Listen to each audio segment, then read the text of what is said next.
Imo State government has placed a ban on JSS3 and nursery schools graduation parties. The Commissioner for Education, Professor Bernard Kiagu, announced the policy in a memo dated August 15, 2025, which was addressed to parents, school authorities and proprietors and guidance. The directives take effect immediately and allows only SS3 and primary 6 students to have graduation ceremonies in the state. Femi Chacha. We've talked about these parties here, how much schools, ask for parties and all that. So Imo State is taking that state now and saying, no more parties for JSS3, because the videos play around the parties you see this celebrate, the way there was the one I watched that the students were escorted to the party with police escorts. And I began to wonder. So now Imo State have taken that stand. We still have the... I'm also a school owner. Well, I think she knows about that. And you see, there are certain things that schools do to show class. And sadly, we were not brought up that way. I have one of my girls in a school where I'm always happy that my daughter's birthday falls during the holiday in August. Because if you see birthday pack, parents share. So you can slide into depression if you're not careful. There was one that actually happened in April where they were all told to tell their parents to drive them down to the school premises, and then they must be in school on a Saturday before 9 a.m. Then we saw Hilux buses with those coastal buses, and they were clocking into that one with serious service. I don't want to mention the name of someone top in Lagos that the child who is a classmate of my daughter was doing a birthday. They took them for shopping, took them to watch cinema, and when they came back and my daughter came back with party bag, the first thing I just said, that thank God your birthday is in August. That's the only thing I can say. Thank God your birthday is in August. Because August is the long vacation. Because I wonder how she will keep disturbing me to pull up. And the funniest thing is that they will always find a way to outdo themselves, let alone of a party. See, it's parents that demand. We have a school. There's always a committee. Parents of guardians will form committee. Most times, the school just want to do tents, make those students do presentations. Family want to record those presentations so that they can play when they have new parents who wants to make inquiry or stuff like that. But you see, there are parents, I know parents that would, in PTA meeting, I know parents that will drop times 10 of what the school fee is because he or she wants pass for a class of friends to attend the party. So I do not know where this will end, but I'm so sure that there are certain schools that will test the laws in the courts. Because the reason, see, we are social animals. We send our children to school for different reasons. I know people that send their children to the university and lecture that they use a job contribution. They don't, it's not because I don't know if you understand what I'm saying. It's not because, but because the class of friends those children make, you can't finish from where I lecture and be looking for jobs. It's not possible. Because if you do your networking well, before you graduate, you're already done. Especially if you have good. So maybe it's not because of the academics alone. Some of these parents try to send their kids or force their kids to. Yes, the school I'm talking about that my daughter attends, I know how many times that my daughter will intentionally tell me that she does not want her mom to come for the next thing, that she come because the daughter of so and so will introduce me to her dad. Then you find out you're meeting commissioner. You have to know what their dad does. But then we insist. And the next time they say, and then they would have talked among themselves and say, your daughter says she wants to come for the weekend or come for a weekend. And before you know it, the kind of relationship the kind of business opportunity I get, then they call me, so will be getting admission into where you work. What do you think? So she knows what she's telling them that her father does. And before you know it, the clicking, there are many buttons that I press today that is not because I have that money, but because I sent my child to the right school. So the pressure may be there, but because some of us are all social climbers, And we don't want our kids to struggle like some of us. We were brilliant, but it didn't mean that we weren't walking all through the streets of Lagos looking for jobs. When some people just on the basis of networking, and they don't even have what you have. They're first class. They don't have some what of they them have. are third class.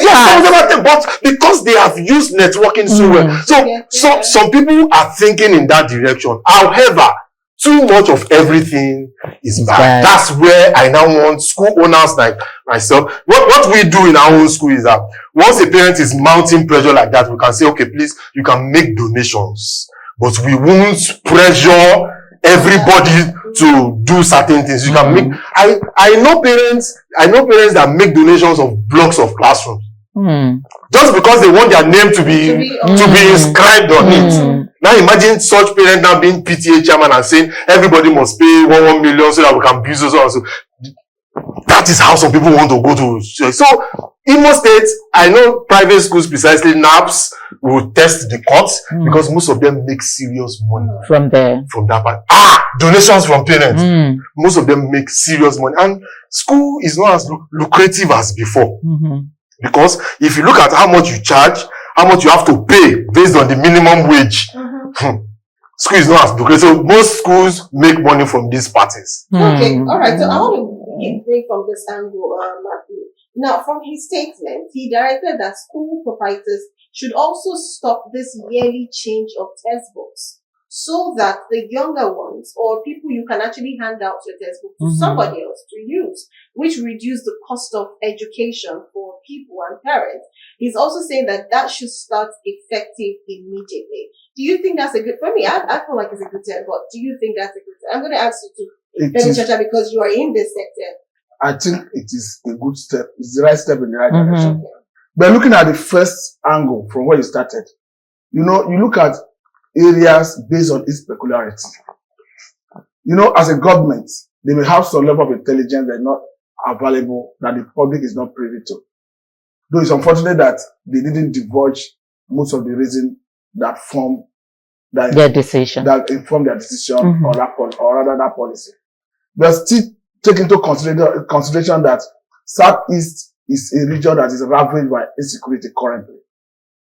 It could be that this speculative anyway. It could be that such party exposes the parents to security risk. So before they come up with the policy, they may have had some level of intelligence that we do not have. So it's not just all about trying to checkmate or rather trying to deprive the parents, the students from socializing. So I want to believe that it was for a purpose that is in the best interest of both the parents, the students, and even the government. Okay, great. So, Chacha, so what do you think about this? Because I noticed that has been a problem. A child in primary 1 uses a textbook and gets to primary 2. Before you know it, they change primary 1 textbook. Why? Why is it like that? Because that's what he's trying to say now. Because I know growing up as a child, my textbook could be given to the next 5, next 5 coming behind me. And they are using the same textbook all through school. So there's no need for parents buying textbook again. I can remember then, if you want to preserve your textbook, you wrap it with newspaper. And write your name on the newspaper so that another child your siblings can change it and write their name on the newspaper or even calendar to make it thicker. But now I notice that the book you use now, the next child coming, just the next class, can't even use that same book. So do you think this is the right course in the right direction? I'm in support. But I have to also share perspective from school angle. Now, let me use mathematics. I teach mathematics, and you will find out that one of the reasons why most mathematics textbooks used to have 3-4 authors is because the more you climb the ladder in the academia, the more you specialize. You can find out that somebody is only statistics, that the person is a major. Now, when you now see textbooks where there are only 1 or 2 authors, some parts or branches of mathematics for that textbook will not be well dealt with, and that's why you find out that there's a large percentage of children growing up that hated mathematics because the examples that were there are not in tandem with whatever is in the class exercise. Even teachers are struggling. So the more teachers begin to see simpler textbooks, that analyze better, especially certain branches of mathematics, then most teachers are likely to incline in that area. That's number one. Number two, schools also like textbooks that are not available in bookshops.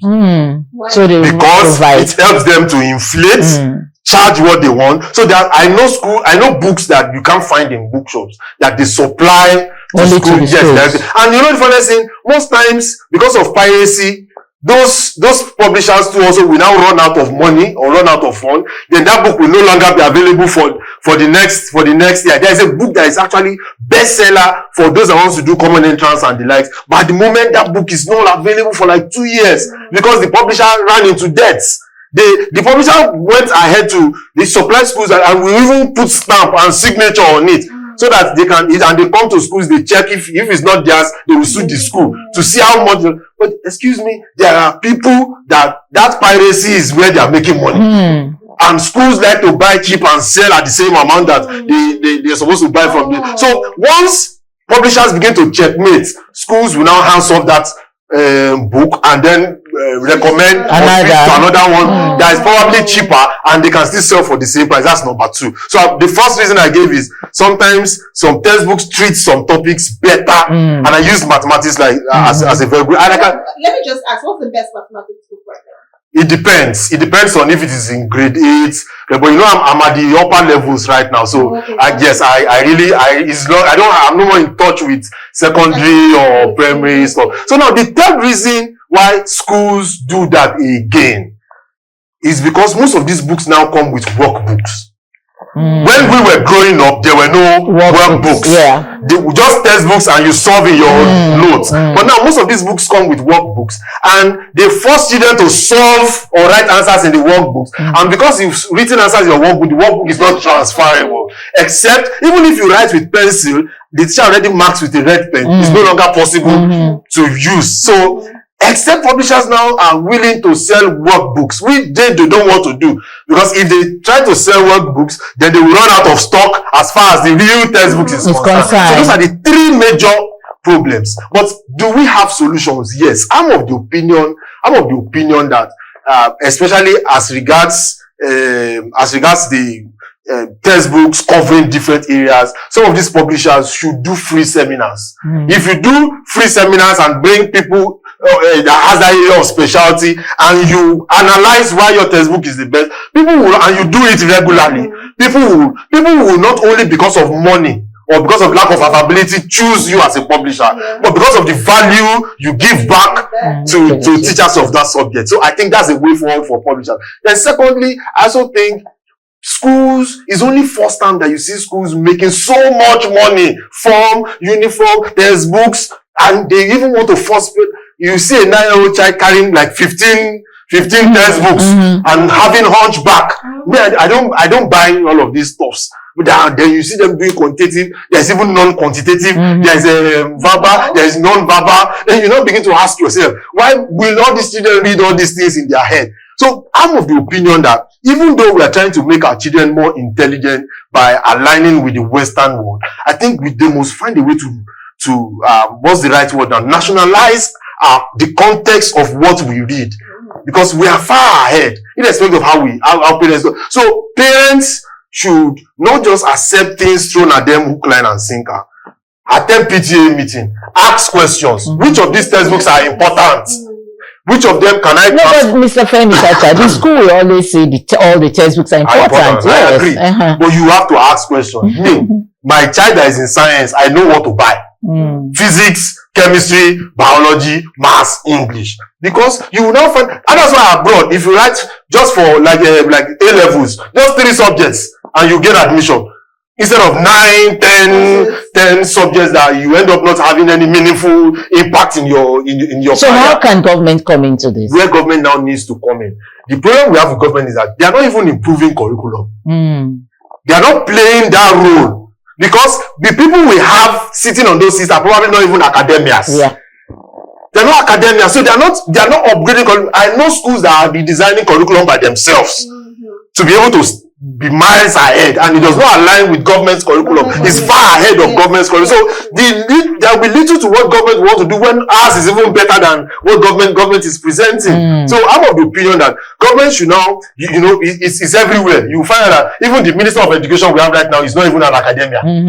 Is Dr. Alausa. It does not mean he is not performing, but it's difficult. It's difficult for some people to now want to discuss certain things because they will always make their own policies and then they force everybody to comply. So schools also want to make money, so they divert. So there must just be that synergy between school owners, government policy making bodies and the likes. I agree with you because as much as they're trying to pass on education to the children, they're also trying to make business because they have salaries to pay.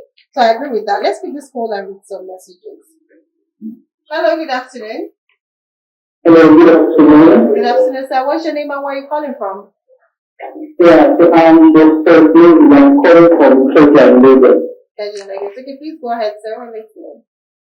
Okay, thank you very much. So I really want to appreciate you guys for the program and then especially appreciate Femi Shasha. I totally agree with the submission. What I see is that what is happening in the schools with glamorizing, graduation parties, for very young people, is that it basically reflects or mirrors what is happening in our environment. Our society over time got to the point where we begin to major on minor and then minor on major. Okay, so schools are coming to understand what appeals to parents in the current Nigeria. So a lot of parents are not even so particular about the academics of their children. Okay, they are not particular about these things that they can put on social media. So they understand the emotions that revolve around parents parenting. And that's exactly what schools are also trying to take advantage of. Okay? If you look at it, a lot of things that we used to have some years back, cowbell math competition, game challenge, things that would promote education, that would promote academic and excellence. You don't have that again. Organizations are no longer sponsoring those programs again because those programs don't appeal to the larger society any longer. So they rather sponsor things around entertainment. So those are things that appeal to the larger society. Okay. And so what is happening is just basically what is happening in the larger society. So the school is not going to be exempted from what is happening. So we just need to look at our society, as a country, and then begin to fix all of those problems that we have. So once again, it's a wonderful listening to the program. Okay, thank you very much. Thank you so much for calling. That was a very nice contribution. Okay, so Femi Chacha, before I read messages to wrap up the program, he made a statement that most schools now do not have, what I call it, let me just use the word healthy competition, where they can compete with it. Then there used to be jet club, different type of competitions, but now he said that it's not like a thing where most brands don't even, because it's brands that actually organize competition. I don't want to mention brands, but there's a particular one then that you have scholarship all through university, and now you don't have much of that anymore. What you have more is party, graduation party, it's just party, like I said, entertainment. So what is happening to that area that most brands don't look at it to say, okay, let's take this up, and more like an investment actually in the country. Very quickly. There's a shift, and we were sleeping when the shift occurred.